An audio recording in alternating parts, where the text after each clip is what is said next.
যে ঘরটু আমাদের একা একা উপর হয়ে শুয়ে দিয়ে চলে গেছি রান্নাঘরে, এখানে এসে দেখি একা একা উপর হয়ে রয়েছে আমাদের ঘটন বুড়ি। হাসি হাসি করছে, আবার হাসি হাসি।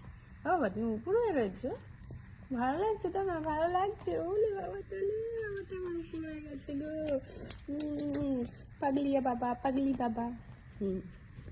এই যে এই যে আমাদের ঘটু বুড়ি উপরে চলো, তাকাও একটু, তাকাও। এই যে এদিকে তাকাও, এদিকে তাকাও, এদিকে তাকাও। ওই যে আমার বাবা উপরে গেছে, এই তো আমার বাবা উপরে গেছে, এই তো আমার বাবা উপরে গেছে। গুড গার্ল, তুমি উপরে গেছো সকালবেলা ঘুম থেকে উঠে। হ্যাঁ, আমি তোমাকে ফ্রেশ করে দিয়ে চলে গেছি, এসে দেখি আমার বাবাটা উপরে রয়েছে, উপরে রয়েছে। এটা আমার শোনটা বাবা, এটা আমার শোনটা বাবা। বাবা তুমি উপরে রয়েছো, ভালো লাগছে বলেছ না তো আমার।